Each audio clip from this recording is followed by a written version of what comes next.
When news began circulating about one of Britain's first dedicated bridleless show jumping competitions, many people had the same reaction. Surely this couldn't work. Even among experienced horse people, there was skepticism. Show jumping is already a discipline that demands extraordinary precision. Riders must guide their horses through complex courses at speed while maintaining balance, rhythm, accuracy, and confidence. A single mistake can result in a rail falling, a refusal, or a rider ending up in the dirt.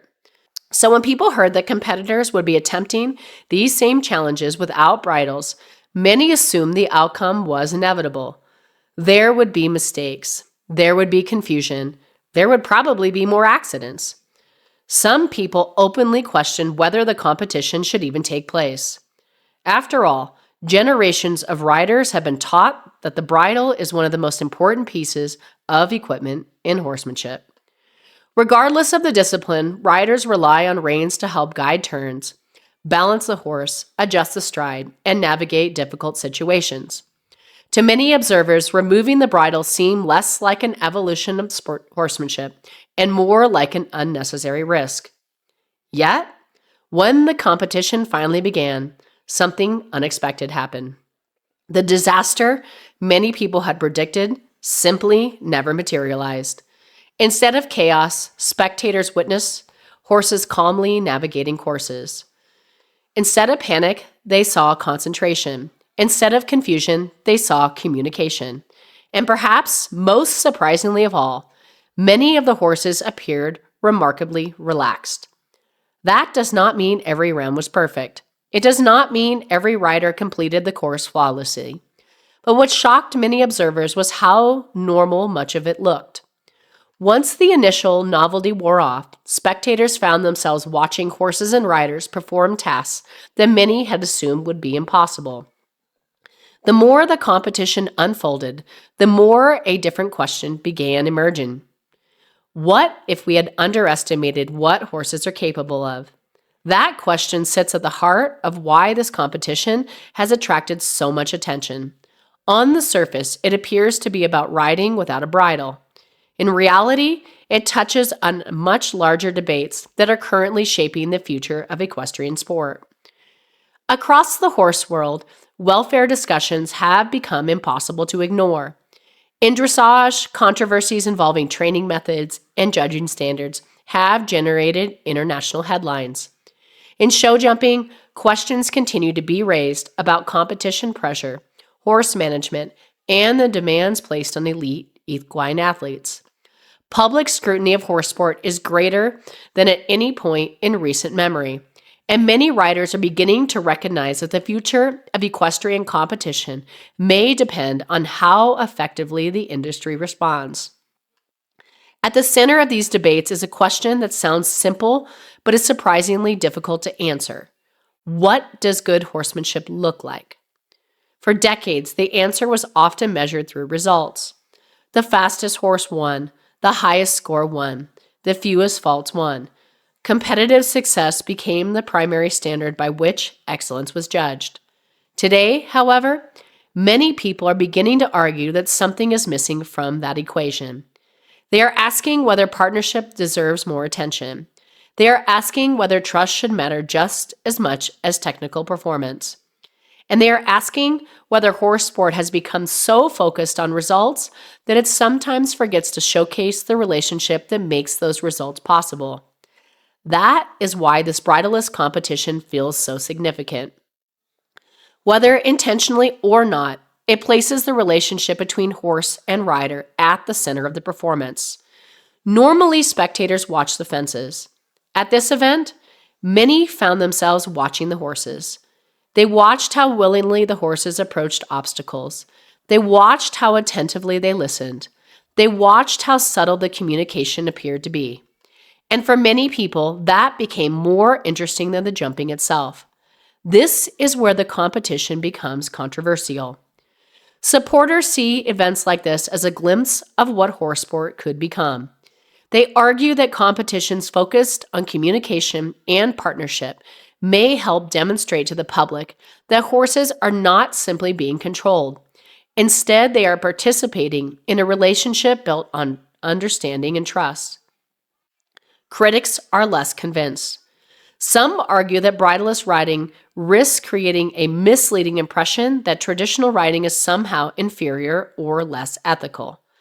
Others worry that social media may encourage inexperienced riders to imitate advanced techniques without understanding the years of training required to perform them safely.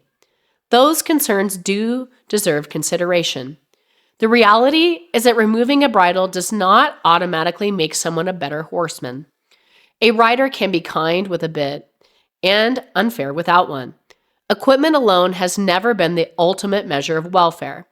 Yet, even many skeptics acknowledge that the competition highlighted something important: the horses themselves. In a strange way, the absence of the bridle forced people to pay more attention to the animal.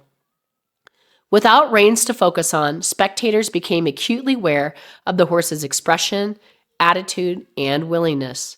They noticed when a horse confidently approached a fence. They noticed when a horse seemed relaxed.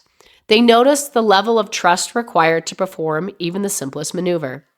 That visibility may prove to be the competition's greatest contribution. For years, equestrian sport has struggled with what some have called a perception problem. Riders often understand the nuances of horsemanship that outsiders cannot see. The public, however, judges the sport largely through what is visible. And what was visible during this competition was powerful.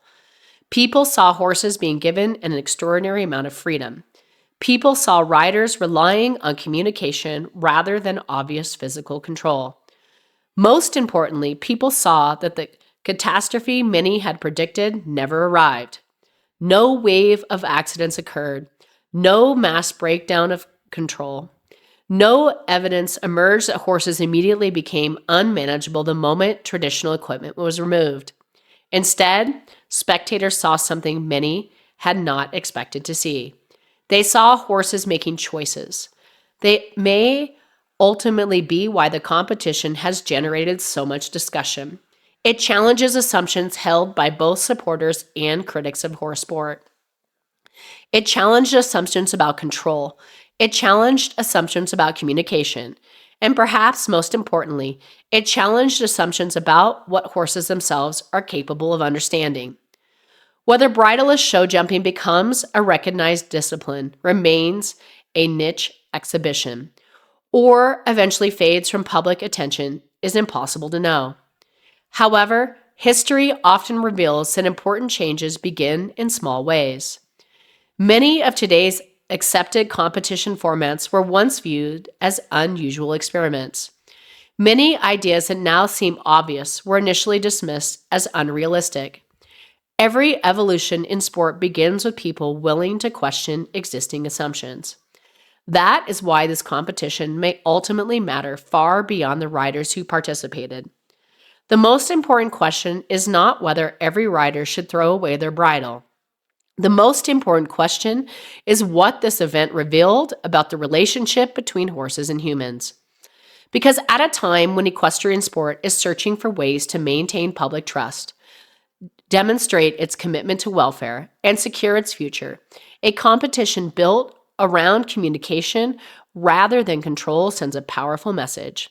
It reminds people that the most remarkable thing about horse sport has never been the jumps.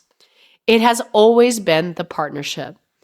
And perhaps that is why so many people left this competition talking about the future rather than the results. For a few hours, spectators witnessed something that many believed could not be done. And instead of proving why it was impossible, the competition forced everyone to ask a much more uncomfortable question. If horses are capable of this, what else might be possible? Thank you so much for joining us. And remember, I am not AI. If you listen closely, you can hear me breathe in.